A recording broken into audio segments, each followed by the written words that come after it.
शरणागत जो होता है उसमें ये चार बातें बहुत जोर से जागृत होती है। सबसे पहली बात, निरंतर भगवान का स्मरण छूट नहीं सकता। नींद आई तो सुसुप्ति में चला गया, जरा भी जागृत हुआ तो मंत्र चल रहा है, नाम चल रहा है, चलाना नहीं पड़ता। क्यों? शरणागत है। थोड़े दिन अभ्यास कर लो, ऐसा होने लगेगा। देखो इतने लोग बैठे हैं, आप सो के उठते हो तो आपका पहला चिंतन क्या होता है? क्या मंत्र होता है? भगवान का नाम प्रियालाल आते हैं आपके चिंतन में? क्या आता है चिंतन? पहला चिंतन। अगर पहला चिंतन प्रभु है तो शरणागति पुष्ट हुए। सो के उठे, चल क्या रहा है? अगर प्रभु नहीं तो अभी शरणागति नहीं। पहला लक्षण।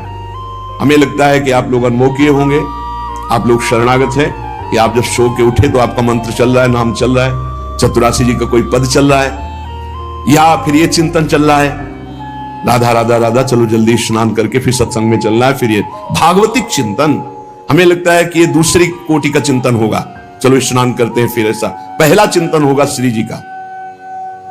ऐसा होता है? आप लोग देखिए, ऐसा होता है कि आप सो के उठे, आपका चिंतन श्री जी का चालू है? पक्का? आप लोग देख लीजिए, अगर ऐसा है तो उसका परिणाम निश्चिंतता, निर्भयता, निशोकता निश्चित जागृत हो जाएगी। और उसी का प्रातःकालीन उठने पर चिंतन चलेगा जो शयन के समय गाढ़ चिंतन करते हुए सोया है। ऐसे सुषुप्त के समय बिल्कुल ठीक वही अवस्था। अगर आप जो चिंतन कर रहे हैं तो जगते ही वही चिंतन आएगा ये। और अगर जीवन भर भजन किए तो मरते समय वही चिंतन आएगा पक्का। जैसे जगते समय ऐसे मरते समय। इसीलिए भक्त निश्चिंत हो जाता है शरणागत। पहला, शरणागति का जांच करो हृदय में, भगवान का निरंतर चिंतन, प्रभु का निरंतर भजन। अगर नहीं हो रहा तो किसी अन्य का आश्रय लियो, वस्तु का, व्यक्ति का, स्थान का, भोग का, लिख लो आप दिमाग में चाहे कागज में। उस आश्रय का मिटिया मेट हुए बिना शरणागति पुष्ट नहीं होगी। आप अगर ईमानदारी से छोड़ दो तो छोड़ दो, नहीं भगवान फिर जो कहते हैं ना कि जो मेरा होता मैं, फिर उनका जो ऑपरेशन होगा वो शायद है कि सह ना पाओ, क्योंकि शरणागत हो छोड़ेंगे नहीं। वचन से भी शरणागत हो आप छोड़ेंगे नहीं, तो उनका स्वभाव हम आपको बता रहे हैं। और हर ऑपरेशन बेहोश होके होता है। हमारे प्रभु ऑपरेशन होश का इंजेक्शन लगा करते, पहले होश का इंजेक्शन, पूरी चेतना, फिर ऑपरेशन करते, क्योंकि जड़ से मिटाना है। निरंतर भजन क्यों नहीं होता? इसका उत्तर है आपका कोई अन्य आश्रय है, कोई है व्यक्ति, वस्तु, स्थान, पदार्थ, पद, कुछ है जिसको तुम भजन से भी अधिक मानते हो, प्रभु से भी अधिक मानते हो, इसीलिए आपका भजन नहीं होता। जो सर्वतोभावेन शरणागत है, भजन करना नहीं पड़ता, भजन होता है। चलना प्रदक्षिणा होती, बोलना स्तोत्र होता है, सोना समाधि होती है, भोजन पाना यज्ञ होती है, हर चेष्टा उनकी भजन होती है। दूसरा, अपने प्रभु से कुछ ना चाहें, यहां तक कि मोक्ष भी ना चाहें। क्यों चाहें? क्या आप जानते नहीं कि क्या करना है? सर्वज्ञ हो, जब जो चाहे करो, हम राजी हैं। पहला, निरंतर भगवान का भजन। दूसरा, अपने प्रभु से कोई भी मांग ना रखना, शर्त ना रखना। जो शर्त होता है वो प्रेम नहीं होता। प्रेम में कोई शर्त नहीं होती, सौदेबाजी नहीं होती। प्रेम में सौदेबाजी नहीं होती, सौदेबाजी प्रेम नहीं होता, पक्की बात सुनो। तीसरा, प्रभु के हर विधान में आनंदित होना। प्रभु के हर विधान में आनंदित कौन होता है? शरणागत। नहीं तो विधान की जांच होती है, अनुकूल है कि प्रतिकूल। प्रतिकूल है तो नो नो नो। ये जो कच्चाई होती है शरणागति में, वो भरभरा जाता है, शोकित हो जाता है, इधर उधर डगमगा के आश्रय लेने लगता है। हर विधान उनका मंगलमय। चौथा, भगवान के किसी भी विधान में विरोध भाव ना करना। भगवान के प्रत्येक विधान में आनंदित रहना, भगवान के किसी भी विधान में विरोध न करना। जो किया अच्छा हो रहा है, नहीं बहुत हाहाकार मचने वाला है, सब नहीं, जो प्रभु का विधान है वो मंगलमय है, सब मंगलमय है। चार बातें शरणागति में आती, निरंतर भजन, किसी भी तरह की भगवान से कोई शर्त चाह नहीं, उनके हर विधान में आनंदित रहना, भगवान के विधान को प्रतिकूल मान करके विरोध भाव नाना, विपरीत भावना नाना। अब निश्चिंत हो जाओ, तुम्हारी जिम्मेवारी श्री भगवान ने ले ली, शरणागत हो। अब तुम्हें किसी भी तरह का दुख आवे तो उबना नहीं है। वो सुख है, दुख रूप लेके आ रहा है। जैसे माया दुख भेजती सुख रूप में, पार्सल में ऊपर लिखा होता है सुख, और जब खोलो अंदर तो होता है दुख। जिसे तुम सुख समझते हो ये सुख नहीं, सुख की छाया है, समझ पड़ती नहीं है, गिरधर की माया है, भारी दुख है। दुखालयम शाश्वतम में जो भी पोस्ट आता है आपके पास वो दुखद ही है। माया भेजती है सामने वस्तु व्यक्ति स्थान, उसके परिणाम में अशांति दुख और आपके भजन की हानि पक्का। ये देख लीजिए, जन्म भर भगवान के साथ अर्जुन जी रहे हर समय, लेकिन गीता का उपदेश प्रारंभ हुआ शिष्यस्ते हम साधिमाम त्वाम प्रपन्नम। प्रपन्न से ही ज्ञान की उत्पत्ति होती है। जो भगवान की शरणागति, उसी से शुद्ध ज्ञान होता है। तब तक भगवान अंदर बैठे हैं, ज्ञान प्रकाशित नहीं करेंगे। जैसे अर्जुन जी के साथ रहते हुए गीता को उपदेश कब दिया? जब अर्जुन जी ने कहा शिष्यस्ते हम साधिमाम त्वाम प्रपन्नम, मैं आपका शिष्य हूं, आपका शरणागत हूं, आप मुझे ज्ञान। भगवान गीता जी, ज्ञान का फल क्या हुआ? बोले नष्टो मोह स्मृतिर्लब्धा तत्प्रसादान मयाच्युता। मोह का नाश हो गया, स्मृति जागृत हो गई आपके कृपा प्रसाद से, हे गोविंद, हे अच्युत। तो इसी प्रकार हमारे अंदर भी सब ज्ञान जागृत हो जाएगा, पहले हम भगवान की शरणागत हो। त्वाम प्रपन्नम, भगवान का सर्व समर्पण भाव ही सब दिव्यताएं जागृत करता है। भगवान के प्रति जितना समर्पित होते जाओगे उतने दिव्य ज्ञान होता चला जाएगा, और जो चीजें आपकी दुर्गति कराने वाली वो सब भस्म होती चली जाएंगी। जब कुछ नष्ट होने लगे तो क्षोभ मत करना, वो नष्ट जरूरी था होना, ये बात दिमाग में बैठा लो। कुछ पकड़े मत रहना, क्योंकि भगवान को जो लगेगा वो हटा देंगे, वो नष्ट कर देंगे। जो वस्तु भगवान नष्ट करे तो जान लो परम मंगल विधान, ये वस्तु हमें भगवत प्राप्ति में बाधा पहुंचा देती, इसलिए भगवान ने उसे नष्ट कर दिया।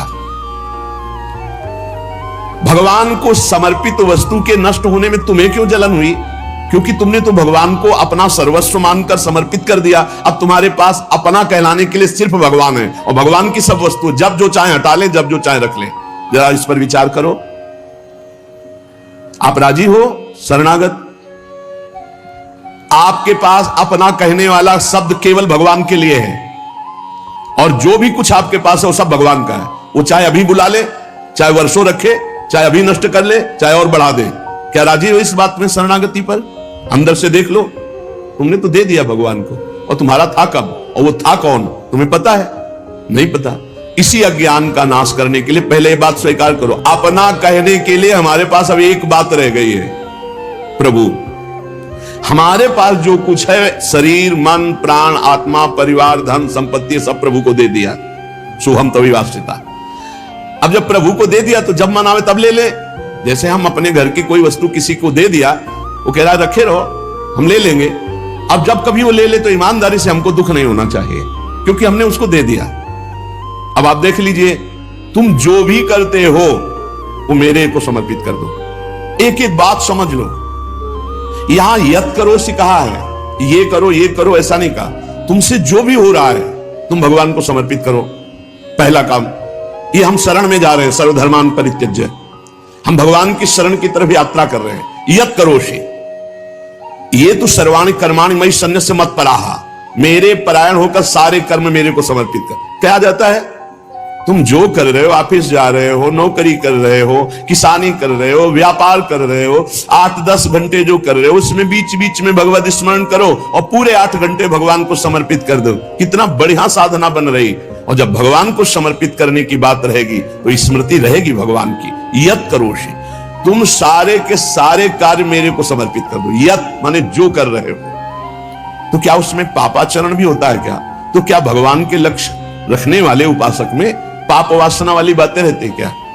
इसका मतलब सत्संग सुना नहीं, इसका मतलब सतमार्ग में भी तुम्हारा प्रवेश नहीं हुआ। नहीं तो ये प्रश्न ही नहीं उठता कि भगवत मार्ग में चलने वाले का कदम कुमार्ग में चला जाएगा। भूल न दे ही कुमार्ग पाऊं। छोटी मोटी अगर कभी कोई त्रुटि गलती हुई तो पश्चाताप की अग्नि में भस्म हो जाता है। वो भगवान को समर्पित गंदे आचरण नहीं करता, वो प्रार्थना करता है, प्रभु ये त्रुटि हो गई हमसे, हे नाथ इसको संभाल दो, मेरे बस की बात नहीं। वो भी इस तरह से प्रार्थना पूर्वक समर्पित है। यत करोषि और यदर्शनासि, जो भी तुम्हारी जिह्वा में, रसेंद्री में जाए, पानी जाए, भोजन जाए, बिना भगवान को अर्पित किए नहीं जाना चाहिए। अभी शरणागति पुष्ट हो जाएगी। जो भी कार्य करो भगवत समर्पित करो। एक स्थिति आती है जहां भगवत समर्पित करना नहीं पड़ता, स्वयं होता रहता है। वो होता है तन, मन, वाणी और अहम, इनका समर्पण जिनका हो चुका है पूर्ण रूप से। अब उनका नहीं होता कृष्णार्पणमस्तु, ये तो प्रारंभिक, पर ये जब तक स्थिति नहीं है तब तक प्रारंभिक दशा में ही हो। हर समय भगवदाकार स्थिति, कौन किसको समर्पण करे, ये स्थिति जब तक नहीं तब तक सिद्ध बनने की कोशिश न करे। आचरण जैसा आज्ञा हो रही शास्त्र की वैसे चले तो स्थिति आ जाएगी। यदश्नाशी, बिना भगवान को अर्पित किए कुछ नहीं खाना। भगवान आदेश करे जो पा रहे हो वो मेरे को अर्पित करो पहले। यदि शुद्ध शरणागति प्राप्त करना है तो जो कर्म कर रहे हो पहले, ये तो सर्वाणि कर्माणि, भगवान कह रहे यत् करोषि, जो कर रहे हो मेरे को अर्पित करो। जो खा रहे हो वो मेरे को अर्पित करो। कुछ भी ऐसा खाओ मती जो भगवान को अर्पित नहीं कर सकते, ऐसा करो मती जो भगवान को अर्पित नहीं कर सकते। यज्जुहोषि, अब जो भी तुम भागवतिक आचरण करते हो, हवन यज्ञ आदि, तो बोले हम तो हवन नहीं करते, हम तो यज्ञ नहीं करते। यज्ञानाम जप यज्ञोस्मि, यज्ञों में सबसे बड़ी यज्ञ है जप यज्ञ। तो आप जो ये जप यज्ञ कर रहे हैं ये भगवान को अर्पित करो। भगवान कह रहे हैं ददाशी, जो तुम दान देते हो, दूसरों की सेवा करते हो, उसके भोक्ता मत बनो, कर्ता मत बनो। कर्ता कैसे नहीं बनोगे? हमारी वस्तु है, हम दान देते हैं, नहीं नहीं, प्रभु की वस्तु है। त्वदीयम वस्तु गोविंदम तुभ्यमेव समर्पये, आपकी दी हुई वस्तु आप इस रूप में आए, आपको दे दिया। ये भगवत शरणागति पुष्ट होने का उपाय भगवान करें। यह तपस्या से, जो तुम साधना कर रहे हो, जो तुम तपस्या कर रहे हो, वो सब मेरे को अर्पित कर दो। अर्थात तुम्हारी पूरे जीवन की, पूरे दिन की जितनी चेष्टाएं सब भगवत अर्पित होनी चाहिए। इससे तुम्हारी शरणागति पुष्ट हो जाएगी। यद करोसी यदस्नासी यज्जुहोसी ददासी यद तपस्यसि कौन्तेय तत्कुरुषु मदर्पणम, मेरे को अर्पित कर दो। अब ध्यान रखना, अब अपनी कमी की चिंता नहीं करनी, क्योंकि हमने भगवान को सब कुछ अर्पित कर, और कमी रहेगी नहीं। कमी रहती है अहंकार के कारण, भगवत विमुक्ता के कारण। फिर भी आपको संतुष्ट करने के लिए कह रहे हैं कि जैसे हम अपना मकान किसी को दे देते हैं तो मकान में जाले लगे हैं या टूटा है या कुछ भी बिगड़ा है, अब ये सारी जिम्मेवारी जिसने मकान खरीद लिया, ले लिया, उसकी होती है। वो मरम्मत करवाएगा, वो सफाई करवाएगा। ऐसे ही हम अपने तन को, अपने मन को, अपने प्राणों को, अपने जीवन को जीवननाथ प्रिया प्रीतम के चरणों में समर्पित कर दिया। अब हमको बेपरवाह रहना है इस विषय से। अब हमारा क्या होगा हमको ये चिंता नहीं करनी। अगर चिंता है तो शरणागति नहीं हुई, अगर ये चिंता है कि मेरा क्या होगा तो शरणागति नहीं हुई। सोचो, संसार में कोई तुम्हें प्यार नहीं करता, मान लो बात। जो प्रिया जो प्यार करके अपने महल में रखे, सुविधाओं के द्वारा तुम्हारा भरण पोषण कर रहे, तुम उनके प्रति रोना नहीं आता? उनके प्रति तुम्हें ये गुस्सा आता है कि ये प्रतिकूलता क्यों दे दी, हमारी ये अनुकूलता की बात थी, अनुकूलता क्यों नहीं दी? अरे जिनसे तुम अनुकूलता की आशा करते थे वो तो तुम्हें देखना नहीं चाहते, अंतर की बात तुम्हें बता रहे। और जिनको तुम कभी माने नहीं, जिनके लिए कभी कुछ किया नहीं, वो तुम्हें अहेतुकी प्यार से लबालब डुबो रहे, फिर भी तुम्हारे अंदर गुस्सा आता है प्रभु के प्रति। तुम हो कौन? अरे तुम भगवद अंश हो, भगवान के द्वारा शरीर दिया गया, भगवान के द्वारा सारी व्यवस्था दी गई, तुम्हारा अस्तित्व ही श्री भगवान है। समर्पित हो जाओ तो फिर चिंता भी खत्म हो जाएगी, सब कुछ उनकी कृपा से हो जाएगा। तुम चिंता मत करो, चिंतन करो। भगवान हमें मोक्ष दे दे, भगवान हमें स्वर्ग दे दे, भगवान हमें अनुकूलता दे दे, भगवान हमें अमुक वस्तु दे दे, ऐसा सोचने वाला समर्पण नहीं हुआ, अभी शरणागत नहीं हुआ। सर्व समर्पण में ये सोच ही नहीं रह जाती। जब तक अहंकार है तब तक समर्पण का नाटक है, समर्पण नहीं। अहंकार है वहां सर्व समर्पण नहीं है। इसीलिए ये सब प्रश्न और सब चिंताएं, शोक, इनकी गुंजाइश नहीं। शरणागत के पास कोई भी किसी भी तरह की चिंता और संशय वृत्ति नहीं रहती। सर्व समर्पण हो जाने पर अब जिम्मेवारी भगवान की है, हमारी नहीं।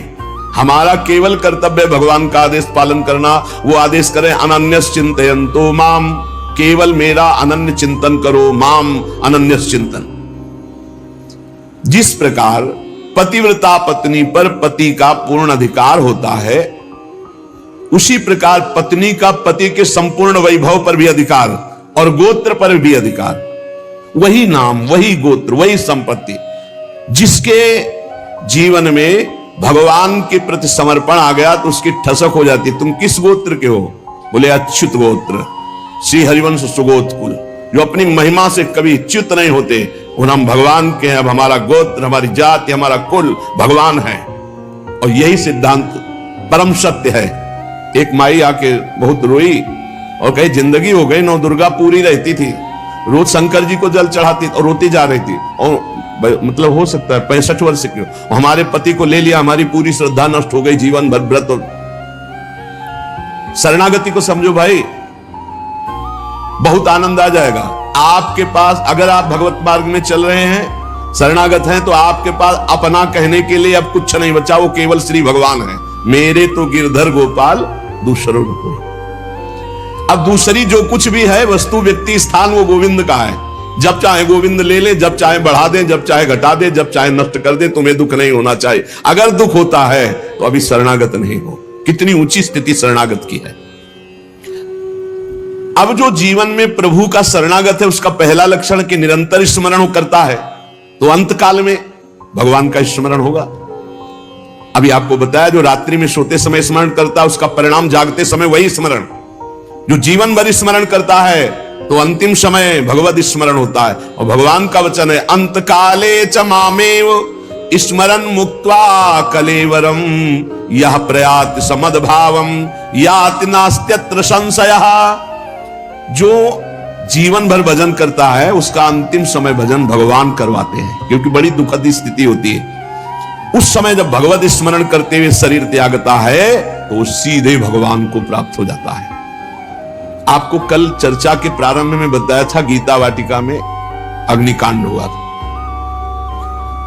बड़ा भयावना था। इतना भयावना था कि सब अर्धरात्रि में सो रहे, और 20 फूस की झोपड़ी बनी हुई थी। अखंड नाम कीर्तन 24 घंटे वाला, सालों। लगभग सब साधक मौनी थे, जो उन कुटियाओं में सो रहे थे, 2-2, 4-4। अल्पाहार, मौन,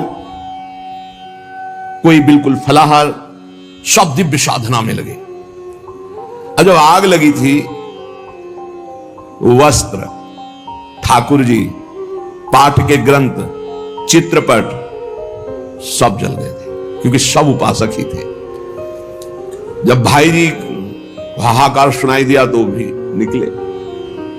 तो उनका जो भोग के लिए घी है वो लाओ, बुरा है वो लाओ, और जो जाज्वल्यमान अग्नि डलवा, भगवान पधारे। चित्रपट, सिंहासन में विराजमान विग्रह है, क्योंकि छोटे छोटे विग्रह साधकों के पास, ग्रंथ पाठ के सब।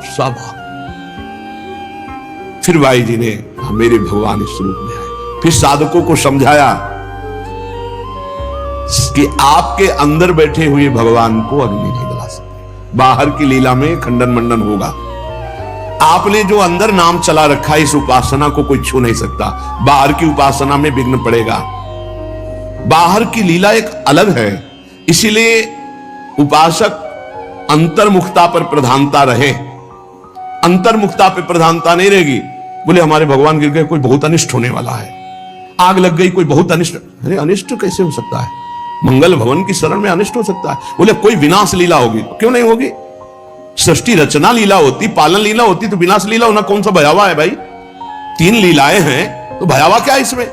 विनाश होगा तो क्या विनाश होगा? अविनाशी का विनाश नहीं हो सकता, विनाशी को बचना नहीं है तो आज है, नहीं तो कल। विनाश तो होना ही है, क्या परेशानी है? जब सब में भगवान को देखने की भावना ऐसी जागृत हो जाए कि भयावह स्थिति में भी आपको भगवान दिखाई दे, तो जानो बहुत जन्मों की साधना सिद्ध हो गई। भाई जी ने बूरा और घी डलवाया, इसमें लिखा है बूरा और घी डलवाया। भगवान आए, भगवान आए। बहुनाम जन्मनाम अन्ते ज्ञानवान माम प्रपद्यते वासुदेवा सर्वमिति सा महात्मा सुदुर्लभा। भगवान कहते हैं बहुत जन्मों की साधना जिनकी हो गई है और जिनका अंतिम जन्म है, उनको इस तत्व का बोध होता है कि सब में भगवान वासुदेव है, ये बोध होता है। ऐसा महात्मा बड़ा दुर्लभ है जो सब में भगवान को देखता है। मत्ता पर तरम नान्यत किंचिदस्ति धनंजय मई सर्वमिदम प्रोतम सूत्रे मणिगणाय। भगवान कहते हैं जैसे सूत की माला में सूत की मणियां, तो मणियां और माला सब कुछ सूत ही है, ऐसे ही भगवान में